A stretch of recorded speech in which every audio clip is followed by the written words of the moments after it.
Garantisadong solusyon at aksyon ang handog sa iyo ng bagong Pilipinas Presidential Action Center. Sundin lang ang mga sumusunod para makakuha ng appointment. Para sa wala pang eGov PH app account, panoorin ang video para malaman kung paano gumawa ng account. Kung meron ng account sa eGov PH app, mag-login dito. Saka hanapin ang online registration tab para sa bagong Pilipinas Presidential Action Center. Pindutin ito para makita ang available na government services. Piliin ang serbisyo na iyong kailangan mula sa listahan. I-upload ang requirements ng serbisyong kailangan mo. Pumili ng petsa at oras kung kailan nais pumunta sa bagong Pilipinas Presidential Action Center. I-submit na ang iyong application at bigyan ng pagkakataon na ma-review ang iyong isinumiting requirements. Hintayin ang QR code para sa kumpirmasyon ng iyong schedule. Makakatanggap ka ng text message para malaman kung naaprubahan ito. Sakaling hindi ito maaprubahan, makakatanggap ka rin ng text message para ipaalam ang kulang na requirements sa kasubukang mag-register ulit. Kung nakatanggap na ng kumpirmasyon, maaari nang pumunta sa bagong Pilipinas Presidential Action Center sa napiling schedule, dala ang QR code at ang mga isinumiting requirements. Huwag kalimutang dumating sa itinakdang araw at oras ng iyong appointment. Pinapaalala rin na siguruhing may kumpirmadong schedule bago pumunta sa bagong Pilipinas Presidential Action Center para maiwasang magpabalik-balik. Simple at user-friendly ang pagpapa-appointment dito. Kaya wag nang mangamba dahil sa bagong Pilipinas Presidential Action Center, tulong ay abot kamay na. Delivery! Maria Jose!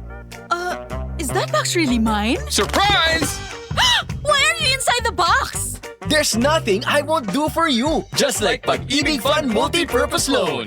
The loan for your business, tuition, personal needs, and more. Borrow up to 90% of your savings. No processing fee and get fast approval. So you should... Apply now for the Pag-ibig Fund MPL via Virtual Pag-ibig! Pag-ibig Fund, solid ka ban! Dahil sa sunod-sunod na balita ng mga lindol sa bansa, madalas naririnig natin ang mga terminong magnitude at intensity. Pero ano nga bang pagkakaiba ng dalawa? Ang magnitude ay ang sukat ng enerhiya ng lindol. Sinusukat ito gamit ang mga instrumentong seismograph. Samantala, ang intensity naman ay ang sukatan ng epekto ng lindol. Kung gaano kalakas ang naranasang pagyanig at pinsalang dulot nito sa mga tao at istruktura. Magkaibang datos, pero parehong mahalaga. Katuwang ang Radyo Pilipinas, dapat alerto publiko. Radyo Pilipinas. Radyo Publiko.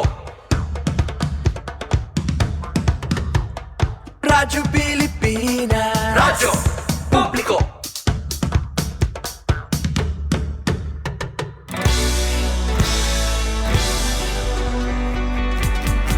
Mahalagang mga balita, napapanahong impormasyon. Kami ang inyong gabay pag may bagyo at sakuna. Serbisyo ng gobyerno kapag may nangangailangan. Mga proyekto ng Pangulo, damang-dama ang pagmamahal niya. Tulay ng mga hinaing, ang problema ng bayan ating lulutasin. Tulay sa himpapawid, tulay ng pagbabago. Radyo Pilipinas, Radyo Publiko ng bagong Pilipinas. Radyo Publiko, Radyo Pilipinas, Radyo Publiko ng bagong Pilipino. Mga proyekto ng Pangulo, damang-dama ang pagmamahal niya. Radyo Pilipinas, Radyo Publiko, ang boses ng Pangulo.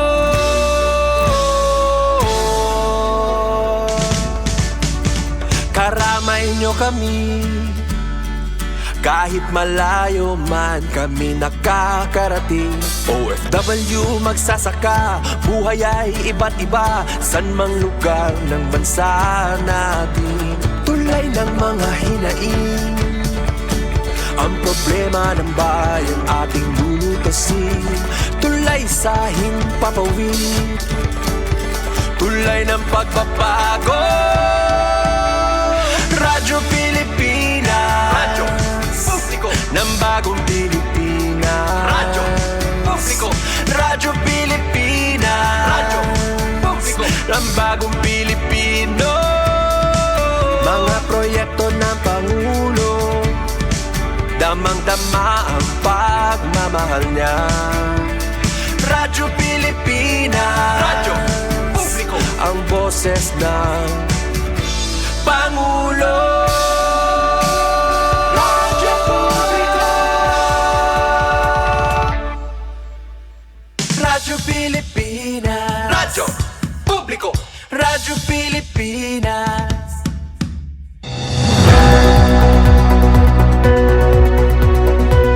Mga balita ng impormasyon nga angay hibro ang mga isyu nga kinahanglan aksyonan. Ini pagtitirukon nga nagpapahamtang ipinagihan programa Agenda Hautso.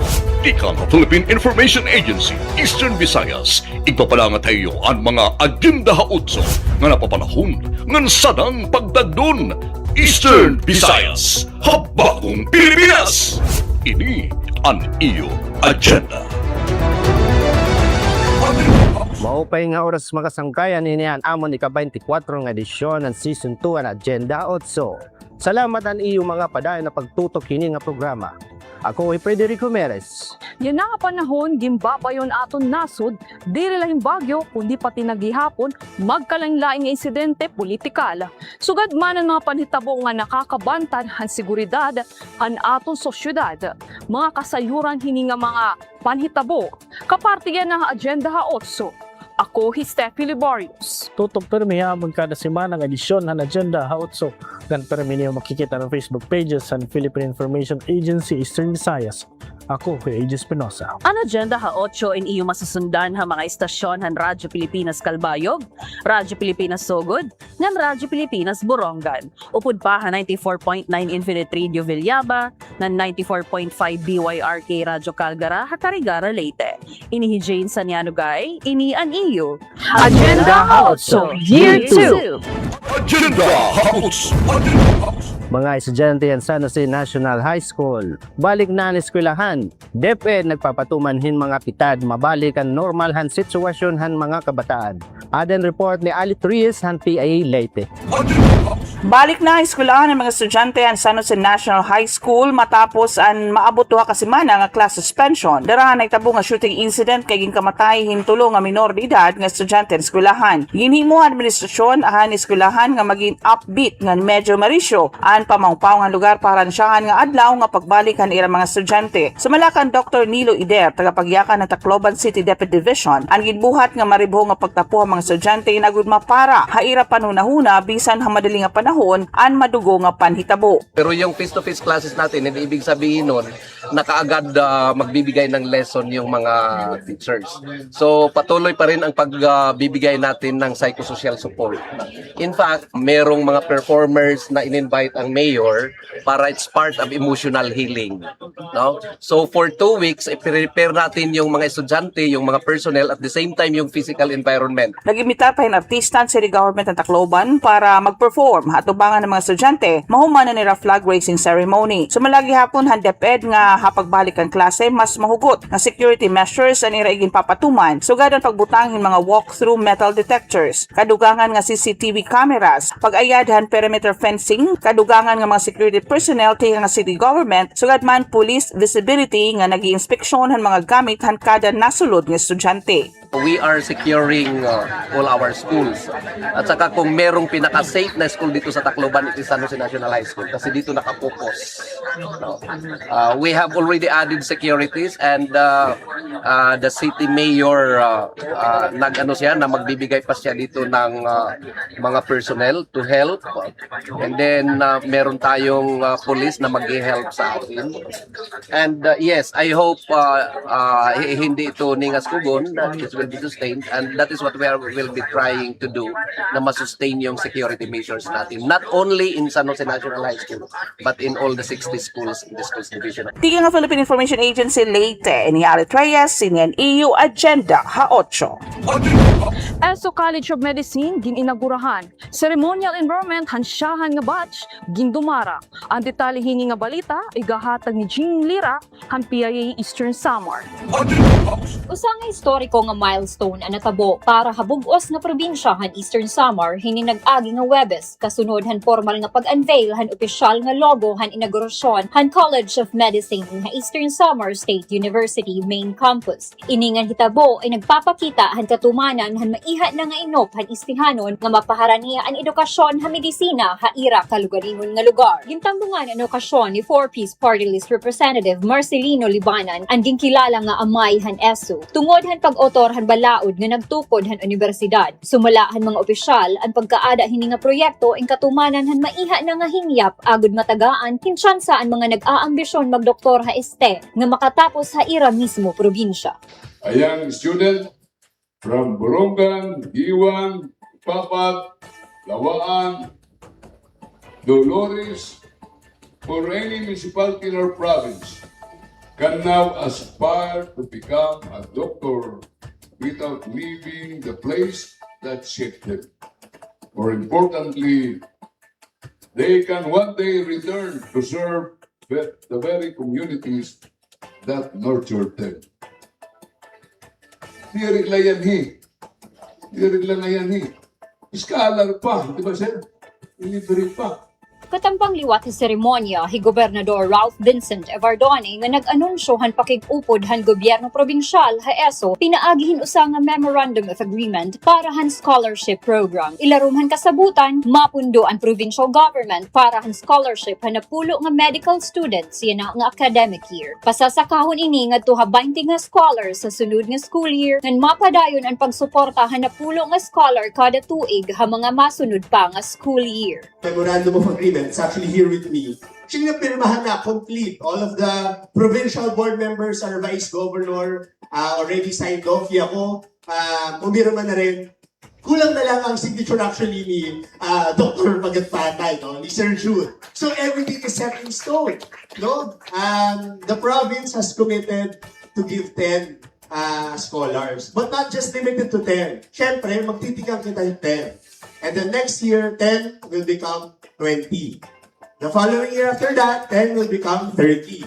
No? So every year, mag-additional tayo. 10 scholars additional every school year for the College of Medicine. So that we can encourage nga mas damoy ko natin mga students nga makakasunod yan magiging doktor din itatod probinsya. Dugang pahini, gin-anonsyo gihapon ni Gobernador Evardoni ang dako nga rehabilitasyon ng Eastern Samar Provincial Hospital. Ang nasabi nga pasilidad in ginlalauman nga magsiserbi nga pamuna nga clinical training venue para ng mga estudyante han College of Medicine samtang nag-ieskwela han ira korso. Ang pagtukod han ESO College of Medicine in ginlalauman nga magpapakusog han healthcare workforce han probinsya, pinaagi han paggama han mga locally trained doctors nga magpapauswag han kalidad han serbisyo panlawas han bugos nga Eastern Samar. Dungan han makasaysayan nga inaugurasyon, padayong gihapon ang pag-abrihan slots para han mga aplikante han Doctor of Medicine program han universidad. Samtang opisyal na nga gintikangan ang proseso han ebalwasyon para han sunod nga batch han admission process. Sumala kan Mr. Deo Nicart, miyembro han technical working group, tapos na ang psychological ng IQ test han siyahan nga batch han mga aplikante. Kapag kaya na, ongoing lang gihapon ang application process para han mga interesado mag-enroll. Ginaasikaso na gihapon nira ang kasabutan kaupod ang Commission on Higher Education para han Medical Scholarship Return Service Program agud makatabang han mga kwalipikadong estudyante nga nanginginahanglan han pinansyal nga suporta ha ira pag-eskwela. Kapag kaya na, namasid ang dako nga interes sa publiko han nasabi nga kurso. Dungan han pag-abot han pira nga mga aplikante tikang ha mga hirayo nga probinsya sugad han Iloilo, Masbate nga Negros nga nagpakita hinagtitikadamo nga demand han Doctor of Medicine program han universidad. Tikang ha PIA Eastern Samar, Jing Lira ini ang iyo agenda ha 8. DepEd Secretary Angara ginplasta ng DepEd budget para yan ng 2026 ay iya pagbisita sa Southern Leyte. Ang report tiga kan Bong Fidelino ang PIE Southern Leyte.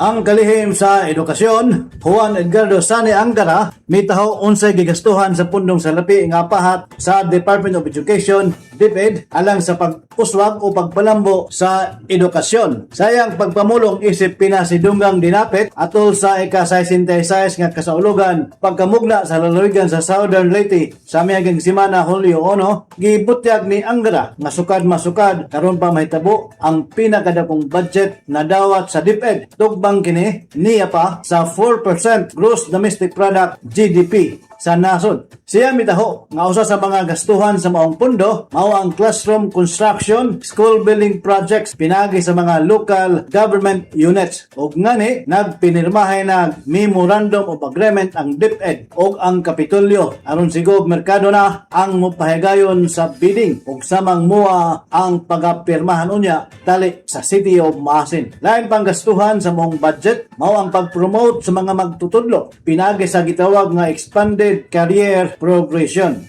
So yun, kapag hindi natin ilalagaan ng ating mga teachers, mag-aalisan mo sila. Kaya meron napakaganda itong bagong programa ng DepEd under the Marcos administration, yung ECP. Ang ibig sabihin po ng ECP is Expanded Career Progression. Kaya maniwala po kayo, since 2022, since the President took over, we have promoted over 81,000 teachers. And there are 25,000 more teachers who will be promoted once processed by the Department of Budget. Hindi po madaling mag-promote. Hindi lang po pirma sa papel ko yun. Yun po ay ang kailangan mo dyan, tataasin mo ang sweldo. Samtang gilibre na ang Tickbook assessment sa mga senior high schools. Hinoon ang budget na gagikan sa TISDA o napahimuslan sa mga senior high school students. Sanglit, dako ang tsansa makakitag trabaho basta na ay kuptan nga National Certificate 1, 2 o 3 gikan sa TISDA matod ni Angara. Doon na nasabkaron universal feeding sa labing unang higayon alang sa kindergarten o grade 1 nga pagkaunon sa tibuok school year. Gibana-bana moabot og mga 3 to 4 million kabataan ang makatagamtam ni ini. Ug usab pagkakaron dili namang mga dato ang dunay private tutors kundi sa tibuok nasod. Sa kinaunang higayon usab aduna nay tutorial sa DepEd ubos sa aral summer program. Ang resulta nitong nakarang taon for the reading program, very successful po. Napawasan na ho talaga yung number of tinatawag ng frustrated readers, yung hindi marunong magbasa. Talagang, kasi pagka end of the school year, frustrated reader pa rin siya, papasok namin siya sa isang summer program. Hindi na dati, voluntary lang yung summer programs. Ngayon, kailangan na po talagang dumaan dyan. Kasi hindi na natin pwedeng tanggapin na senior high school pero hindi pa rin marunong magbasa ang isang bata. Kahiya-hiya naman tayo yan. Gikan sa PIE Southern Leyte, Bong Fidelino, alang sa Agenda Hautso. 16 nga bungtohan Northern Samar, gindeklara como stable internal peace and security condition. Aden detalye kan Aileen Diaz sa PIA Northern Samar. Gindeklara na como stable ang kondisyon sa internal peace and security ang mga bungto nga sakop sa Premier Distrito sa probinsya ngan duha nga bungto sa Segundo Distrito didaasan ginbuhat nga seremonyas nga ginhimo sadtong Biyernes nga adlaw sa Ibabaw Provincial Capital. Sulod sa programa sa seremonyas mao ang pagpirma sa Memorandum of Understanding and Pledge of Commitment nga ipapadayon ang paningkamot sa mga nadadabihan labi na ang mga lokal nga pangobyernuhan masustiner ang kamurayawan pinaagisin padayon nga pag-implementar sa mga programa ngan proyekto pagpromoter sa maopay nga pangobyernuhan pagpauswag sa komunidad nga na tumindog kontra sa tarhog sa kasamukan. Bidasan programa nagpahayag sin suporta si Mrs. Imelda Bonifacio san buhatan san Opapro, Mayor Mian Abalon, Presidente san League of Municipalities Northern Samar Chapter, Geraldine Makilabit sa DILG, Major General Peter Borgonio, Commander sa 8th Infantry Division, Philippine Army, ngan Police Colonel George Buyakaw Jr. sa Philippine National Police. Nagpaabot liwat sin mensahe suporta sa Congressman Edwin Ongchuan sa Segundo Distrito sa probinsya. Nagpahamtang naman ang Gobernador sa probinsya Harris Cristo Christopher Anchuan sinhugot nga pasasalamat sa nga tanan nga nagburublig, nagbuwis sin kinabuhi nga nakasugbong san gobyerno sa maihang nga pakigbisog para makabot ang ungod nga kamurayaw. Nasugad siya nga ini nga whole of nation approach in dako nga kadaugan para sa probinsya sa norte san Samar. Sa aton pag-abot siningan higayon, nagpapamatukod nga ang kamurayawan natutuman tungod sa paggruplig sa atong mga local government units, uniformed personnel, national government agencies, civil society organization, nga labaw sa katanan ang atong mga komunidad. Sa nakalipas na taon, nasaksihan natin ang deklarasyon ng mga munisipyo sa unang distrito ng ating lalawigan. Ngayon, lalo pa natin pinagtitibay ang tagumpay nito sa pamamagitan ng opisyal na deklarasyon sa unang distrito, kabilang ang mga bayan ng Lawak at San Roque. Kaapisan 14 nga bungto sa Primer Distrito mao ang Katarman, Lope de Vega, Mondragon, Bubon, San Jose, Rosario, Lavezares, Allen, San Isidro, Victoria, San Vicente, San Antonio, Capol ngan diri ngan mga bungto San Lawang ngan San Roque, San Segundo Distrito sa probinsya. Hikang sa Philippine Information Agency, probinsya sa Norte San Samar, kini sa Aileen Alazon Diaz para sa Agenda Ha-8. 56th Joint Regional and Municipal Nutrition Month Celebration. Opisyal na gintikangan hantan awan Leyte. Adian detalye kan Sol Alarcon and PI Eastern Visayas.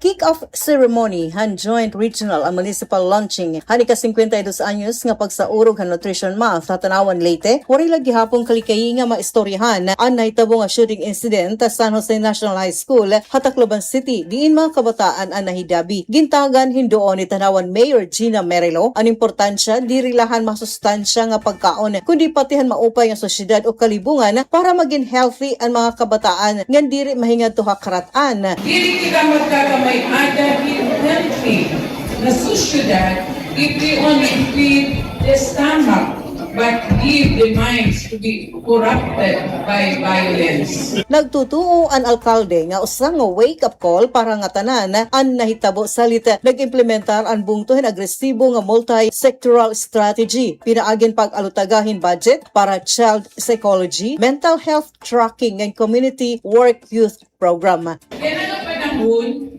kinahanglan in physical nutrition and mental sanitation must go hand in hand. Gindigo naman ni Regional Nutrition Coordinator Catalino Dotolio Jr. nga ang pagpatuman ng mga programa ng nutrisyon in nanginginahanglanin whole of society approach para makabot ang ginhingita ha 2028 Philippine Plan of Action for Nutrition. Samtang may mensahe ang aton presidente nga dahakatanan nga mga Pilipino kasumpahan pagsaurog han Nutrition Month. Our well-being mirrors the vitality of our surroundings. Shifting to sustainable diets, slashing food waste, and backing on local, climate-smart farmers are therefore no longer optional lifestyle choices, but strategic national imperative. By safeguarding our natural wealth, we shield our economy from ecological shocks and secure our food supply for the generations waiting in the weeks.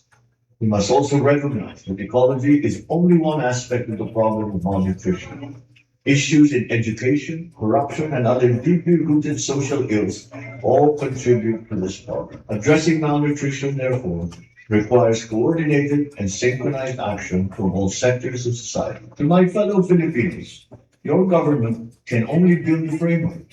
Ultimately, it is you, our citizens, who must give it life. Together, let us cultivate a vibrant nation where healthy individuals and a thriving environment fuel one another, paving the way for a truly progressive bagong Pilipinas. Ang kick-off ang Nutrition Month celebration na Tanawan Leyte ingin pangundahan mismo ni Regional Nutrition Coordinator Dr. Catalino Dotolio Jr. ng Tanawan Mayor Gina Merelo kaupo din mga tinaglawas haniba-ibang ahensyahan gobyerno. Tikang ha PIA Eastern Visayas, Sol Alarcon ini ang iyo agenda Ha-8. Unong awards nakarawat ang City Agriculture Office sa pasinugog ceremony ang Department of Agriculture. Iniyan balita niya na ni Jasmine Gate Agosto ang PIA Leyte. Ginpasindunggan ang Tacloban City Agriculturist Office han era pagpadukwag han seguridad ha pagkaon ngan sustainable nga mga programa ha pag-uma ha syudad. Nakakarawat hirahin unom nga awards matapos magpauswag han era suporta ha Tacloban National Agricultural School nga bago pala nakasulod ha top 3 ha bugos nga nasod para han gawad saka. Gingaranan ni Tacloban City Agriculturist Romelo Anade como outstanding city agriculturist, samtangan iya naman mga kasugbong ha opisina ay nakilala gihapon como outstanding agricultural technicians ngan outstanding agricultural technologist. Labot lahini ginkilala gihapon hirahan era dedikasyon ha mga katayuan ha National Urban and Peri-Urban Agriculture Program, pinaagihin mga nagpapadayon nga nagkakaurusa nga mga buruhaton ha pag-uma nga nagpapanalipod han kalibungan, paglakip hin partisipasyon han komunidad nga nagpapaupay han kahimtang han bugos nga sosyedad. Nagpatapod naman ni Anade nga diri dinhi matatapos ang era serbisyo kundiin magpapadahin pahira ha pagpapadukwag para hin maupay nga pag-uma ngan pagsuportahan magkadirudilaan nga mga programa nga nakakabulig ang mga parag-uma ngan ha mga lokal nga komunidad. So tungod ang Tacloban sang highly urbanized city, agin sisiguro naton nga tungod nga limitado na aton agricultural land, siguro naton nga bisan sugad ka limitado naton agricultural land to be utilized for agricultural production, kailangan gihapon nato magkaroon mga iba-iba pang mga interventions in attaining food security. So kailangan natin itatawag nga urban and peri-urban agriculture na kundiin gin-utilize natin ang mga limited vacant spaces around na natin mga residences, around na natin mga buildings, around na natin mga offices, o iba pa nga mga temporary and permanent structures na dapat ma-utilize natin para makaproduce kita yung mga pagkaon natin igbabaligya ha syudad ang Tacloban. Kaya natin i-manage ang nga tanan ng mga management practices, climatic requirement na natin mga tanong, kaya natin hiya i-manage tungod kay manageable niya as compared na aton traditional farming. Tika nga Philippine Information Agency Leyte, Jasmine Gate Agosto, ini ang Neo Agenda Haotso. Nagpadayon ang Social Security System o SSS sa pagpaligon sa Social Security coverage sa mga empleyado sa gobyerno pinagi sa Kasangga Collect Program. Human opisyal nga mipirma o Memorandum of Agreement o MOA ang Department of Agrarian Reform Provincial Office o DARPO Biliran o ang Local Government Unit o LGU sa Almeria ni atong Hulyo 1, 2026. Ang Kasangga Collect Program nagtumong sa paghatag og mas epesyente og kasaligan nga sistema sa pagkolekta og pag-remit sa SSS contributions aron masiguro nga ang mga empleyado ilabi na ang mga contract of service o COS o job order o GO personnel adunay husto nga social security coverage o makaangkon sa mga benepisyo nga gitanyag sa SSS. The signing of the Memorandum of Agreement among the Social Security System, the Department of Agrarian Reform or DAR, and the Local Government Unit LGU of Almeria, Biliran, marks a significant step toward expanding social security protection for job order and contract service workers. This partnership with these agencies reflects our shared commitment to promoting social protection, financial security, and inclusive public service by ensuring that these workers have access to the benefits and protection provided under the SSS program. Sa DARPO Biliran, ang kasabutan gipirmahan sa Provincial Agrarian Reform Program Officer 2 Tilma in Alba uban sa ubang mga opisyal sa ahensya. Sa bahin sa SSS gipanguluhan ang delegasyon ni Vice President Attorney Porfirio A. Salidaga Jr. Kauban sila si Branch Head Gregorio S. Barosa ug Acting Assistant Branch Head Jimar R. Hamandron. Pipila ka mga contract of service o job order nga mga empleyado sa DAR Provincial Office Biliran ang nagpalayag sa ilang mga pagpasalamat nga nahilakip sila sa SSS Kasangga Collect Program. Ang Kasangga ang naghatag sa ako chance nga mahimo kung officially insured. Ilabi na nga pirmi kami mag-heal. In kaso magkasakit o na ay dili malikayan nga disgrasya, kampante ko na naakoy madawat nga tabang gikan sa SSS. Sa SSS Kasangga, dako kayo ni uktabang kay naay salary loan, calamity loan, kay dili lang kay makalunta sa panahon sa panginahanglan, mubo pa ang interest rate sa SSS. Pinaagi hini nakasangga, nag-aada ako in protection kontra haris go field. As a geodetic engineer, napakadto ako permi ha field pagkadtuhin mga tunahan aton ARVs ngan dirita nasasabot it panahon bangin may mahitabo na aksidente. Samtang nagfi-field ako. Pero pinaagi hini nga employees compensation coverage, kampante ako nga may suporta ako nga makukuha tikang HSSS. Sa sasamang adlaw usab ni pirma og MOA ang LGU Almeria ug ang SSS alang sa implementasyon sa Kasangga Collect Program. Gipanguluhan ang seremonya ni Municipal Mayor Maria Bisali uban sa mga opisyal sa SSS ug sa lokal nga pangagamhanan. Pinagi sa mong kasabutan gilauman nga mas mapalig-on ang pag-remit sa SSS contributions sa mga kwalipikadong empleyado sa LGU ug mas malapalapad pa ang security coverage sa lungsod. I sincerely thank the local government unit of Almeria and the Social Security System or SSS for this meaningful collaboration. Through the Kasangga Collect program, this initiative gives us the opportunity to become SSS members and enjoy benefits that provide financial security and protection for our future. It also shows that our welfare and dedication as job order employees are truly valued. Nagpabilin nga prioridad sa SSS ang pagpalig-on sa mga panagtambayayong uban sa mga ahensya sa gobyerno aron mas daghan mga mamumuo ug makabenepisyo sa Social Security Protection ug mga serbisyo nga gitanyag sa ahensya. Gikan sa Philippine Information Agency Biliran, kini si Rodrigo Victoria, kini ang inyong agenda haotso. Naging manilampuson ang ikaduha nga pagbisita han Heritage Adventurer Expedition Cruise sa Samar nga nagpakusog han pagkilala ha probinsya sugad nga destinasyon han community-based ecotourism. Inabot an 130 nga bisita upod an 110 nga pasahero ngan 20 nga crew ngan staff para an usa ka adlaw nga ecotour didahan July 2. Tikang ang mga bisita ha Australia, New Zealand, United States, United Kingdom, Germany, Canada, Denmark, Switzerland, France, Russia, ngan Indonesia. Pag-abot ha Katbalogan Fishport, binisita ni Ran Arboretum ni Papa Donoy, Paranas Eco Trail and Birding Site, ngan Torpedo Visitor Center ha Paranas. Naka-eksperyensya liwat hirahin mga kultural nga pasundayag, manig weaving, tradisyonal nga hilot, ngan lokal nga pagkaon, pinaagyan secret kitchens of Samar. Sumalakan Mario Picson, Department Head han Samar Provincial Tourism, Culture and the Arts Office, ginpilihan mga organizer ang Samar tungod han talagsaon nga biodiversity kan tinuod nga kultura nga ginbibiling han mga eco-conscious nga turista. Antes pag-abot han mga bisita, nagdumaraan probinsyahin mga koordinasyon, dry run ngan pag-andam han mga lokal nga tour guide ngan community partners para masiguro ang maupay nga serbisyo ngan seguridad. Nagsering epikson nga an pagbisita indirekta nga nakabulig hapang inabuhi han mga driver, community eco guide, banig weavers, massage practitioners ngan local catering teams. Padayon naman ang pagpauswag han Samar Provincial Government ha tourism infrastructure, konserbasyon ha Samar Island Natural Park ngan mga programa nga magpapadamo han partisipasyon han lokal nga komunidad ha turismo. Tikang ha PIA Samar Aaron A. Kutihar, ini ang iyo agenda hautso.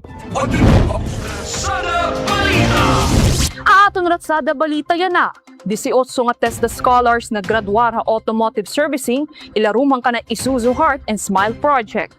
Pag-abrihan ika 431st Fiesta Celebration han Carigara Leyte, naging maribhong nga selebrasyon ang kultura ngan ekonomiya. Ang detaling hini nga ratsada hin mga balita, masunod na. Ratsada Balita! 18 ka mga trainees sa automotive servicing amoy nagraduar ila Roman Isuzu Heart and Smile Project sa Technical Education and Skills Development Authority Region 8 Auto Mechanic Training Center. Usa nga dako nga seremonya sa ginandam para hani ka 25 nga batch han automotive servicing training. Usa nga programa han pinagusa nga puwersa han TESDA, Isuzu Motor Limited ngan World Vision Development Foundation Incorporated. Sumalakan TESDA 8 Regional Director Dan M. Navarro nga ini nga bag-o nga graduates in andam na maging kapartehan formal nga pangempleyuhan partikular sa sektor han automotive. You deserve all the support, education, and welfare this country can offer. Your success is substantially linked to the success of our nation.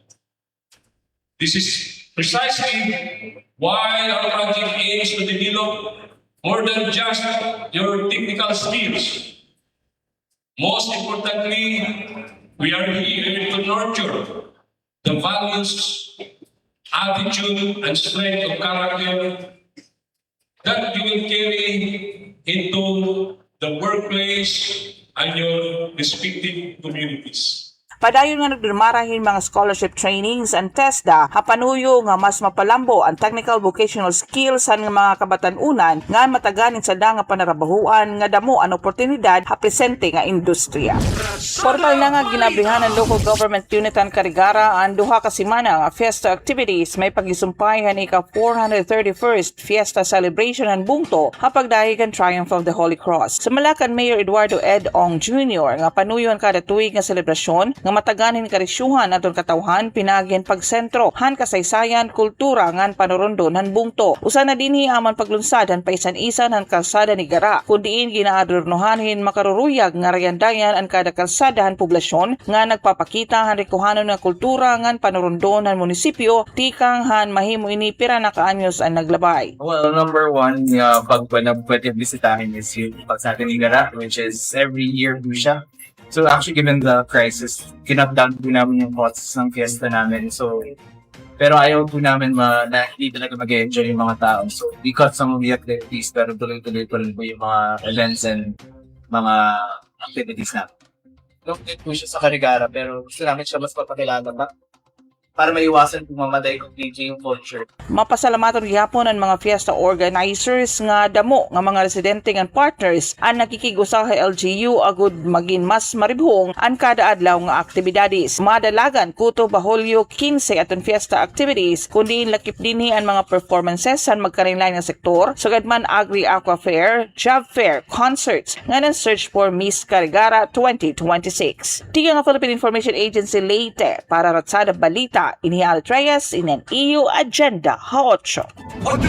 News and Information Center. Han News and Information Center, balik ginhawa 2 program han GSIS, gin-offer para mas damo nga membro ang makakarawat han refund.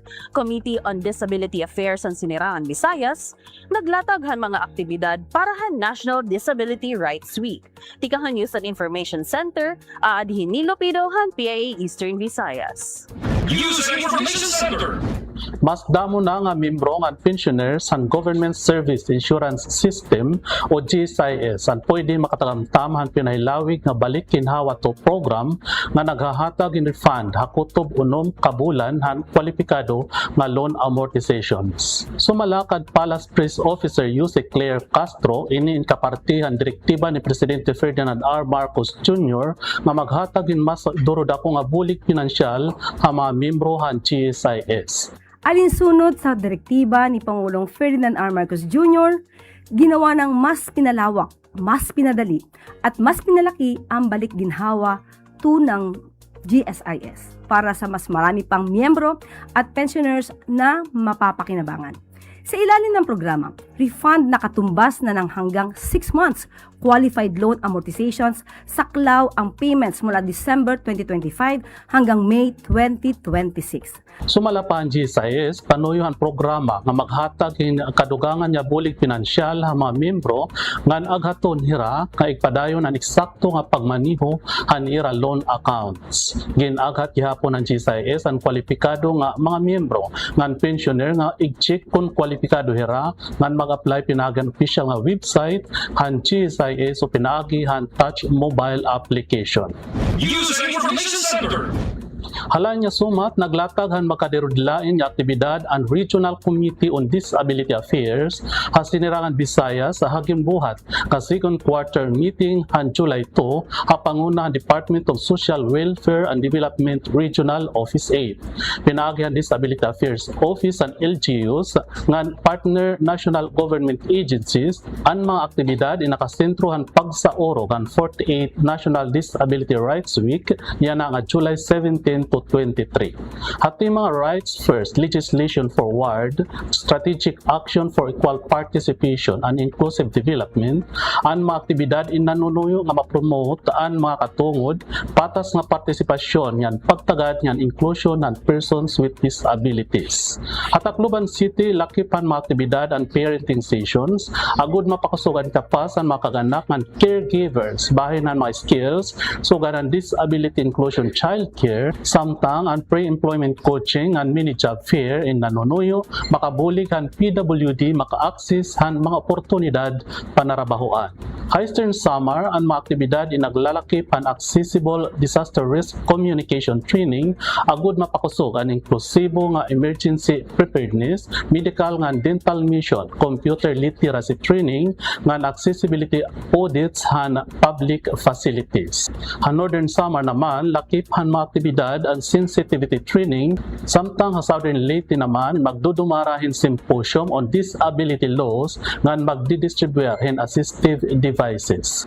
Sa Ormoc City, pirahan mga aktibidad amo ang rights orientations, life-saving skills training, sports and outreach activities, wellness, nga emergency preparedness and social inclusion. Samtang iha-highlight naman ang Department of Social Welfare and Development ang mga kontribusyon nga experiences ang DSWD employees with disabilities nga mapakusog gihapon ang koordinasyon ang mga opisina nga nagpapatuman ang mga programa para ang PWD sector. Suportado gihapon ang Philippine Information Agency and Disability Rights Week, pinaagi ang information dissemination activities, lakip dinhi ang news and feature stories production and dissemination, pagpasamwak ang mga programa, serbisyo nga aktibidad ang radio programs, video reports, nga iba pa nga platforms nga nagha-highlight ang mga katungod ang PWDs. Ikang han News and Information Center ang PIA Eastern Visayas, ini hinil dalit lupido ngan ini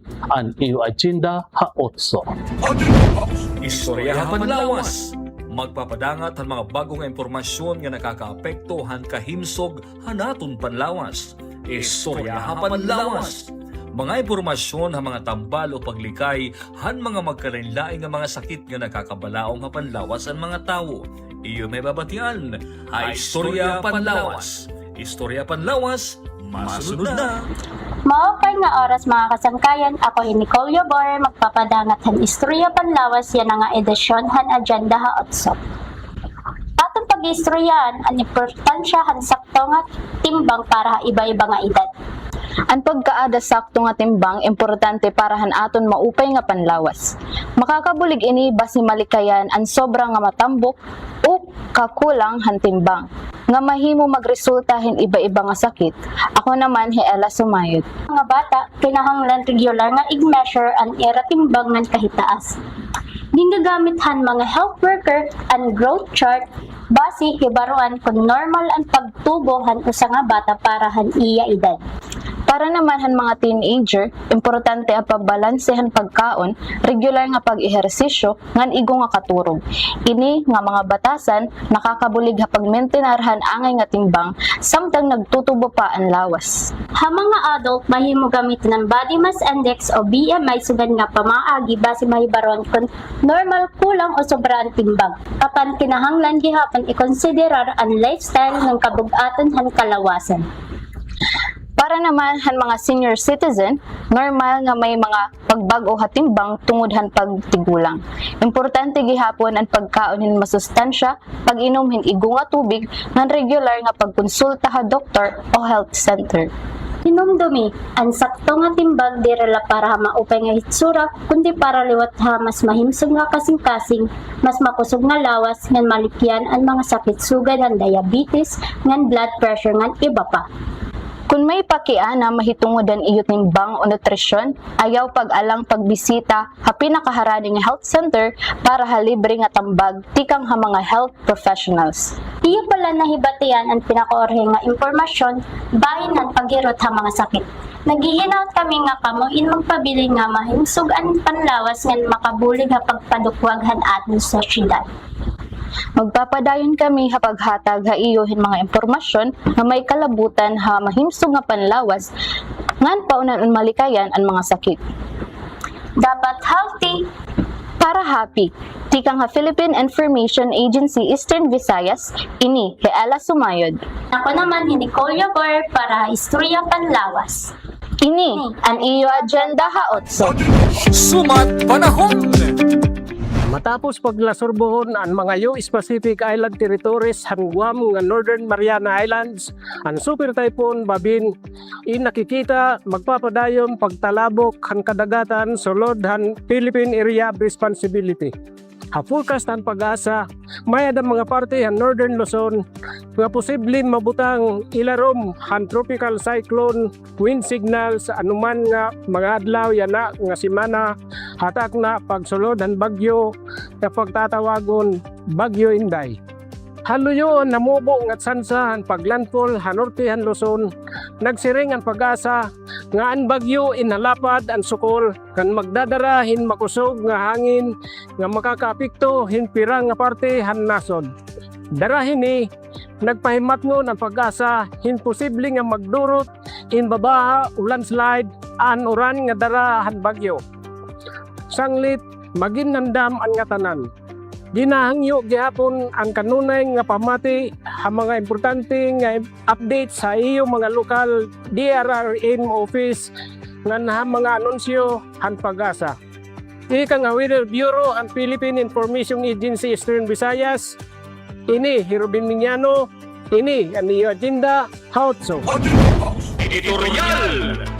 Otrong nga nakasentro nga nasyonal nga himangrawon ang gindidumara nga impeachment o sa nga proseso nga nakapatik ha aton batakan balaod agud pa batunon ang mga opisyal han gobyerno kun ginti kinahanglan. Kadungan hini ang dirodilain nga opinyon, argumento ngan mga ginaabat ikang ha iba-iba nga sektor han aton sosyedad. Natural lang nga magkamay-ada hindi rodilain nga panlantaw ha usa nga demokratiko nga nasod. Ang libre nga pagpahayag han panindugan inusa nga katungod nga angay respetuhon. Pero angay liwat nga tigamnan nga ang katungod in may kaatbang nga kabaratunan. Diri kinahanglan nga umabot ha punto nga mangibawbaw ang kasinahon. Diri tama nga mga impormasyon nga ang pagburuglag han mga mulupyo mahitungod la han magkaiba nga gintutuuhan. An impeachment in legal ngan konstitusyonal nga proseso ini nakapatik habalaod ngan may institusyon nga ginmanduan agud manginano han mga ebidensya pamatian ang magkaluyo nga mga panig ngan magdesisyon subay han kamatuoran ngan subay han mga ginsusunod nga mga larang han balaod. Kumo mga mulupyo kinahanglanla nga respetuhon ang mga proseso nga ginpapatuman ngan taga ninigayon ang impeachment court nga tumanon ang ginhatag haera na trabaho. Yan na nga panahon, labawhan nga tanan, kinahanglan ang kalmado nga panhunahuna. Likyan ang pagpasarang hindi beripikado nga impormasyon nga diri himuon nga ang pagkaibahing panlantaw ang maging hinungdan hinsamok nga diri pagkaintindihay. Lugod, mangibawbaw ang respeto, abre nga panhunahuna gan maging responsable ha anuman nga pulong nga yayaknon nan ipapahamtang. Anuman ang maging resulta han impeachment trial, ang importante magpabilin ang pagtapod han aton demokratiko nga institusyon ngan ang pagkaurusa han mga Pilipino. Ang tinuod nga kusog han nasod indiri nasusukol han pagkapareho han opinyon kundi ang kapas nga respetohon ang balaod ngang karawton ang desisyon han institusyon maging tindog han konstitusyon ngan magpadayon kumo nagkakaurusa nga mga mulupyo. Simple la ini nga panawagan, maging kalmado, maging mabinantayon, ngan maging responsable. Kulaton ang magiging desisyon han impeachment court, ngan respetuhon ang proseso nga ginmamando han balaod. Labawhan nga tanan, ngan labawhan himang rawo na politika, ang pagkaurusa han kada Pilipino ang pinakaimportante nga pundasyon, han marigoon, mahimyang, ngan mainuswagon nga nasod. Para han editorial, ako si Rayan Arinto. Ini ang iyo agenda ha otso. Iyo balahin batian ang pinakaoring nga impormasyon ngan solusyon. Sugad man mga programa ng gobyerno nga nakakabenepisyohan mulupyo. Damo na salamat han iyo pag-upod haamon hini edisyon. Kami magpapabili nga da sentro han mga balita ang aksyon pang katawhan han rehiyon. Hasta sunod gayon. Ini ang iyo Agenda House Year 2. Agenda House. Salamat haniyo pakigurusa ha Agenda House, ang programa nga nakatutok ha mga balita, informasyon, ngan solusyon kasubong ang gobyerno para ha kauswagan han panginabuhi han mga mulupyo tubtog ha sunod gayon Eastern Visayas. Habahong Pilipinas! Ito ang Presidential Broadcast Service. Radyo Pilipinas. Radyo Publiko ng Bagong Pilipinas.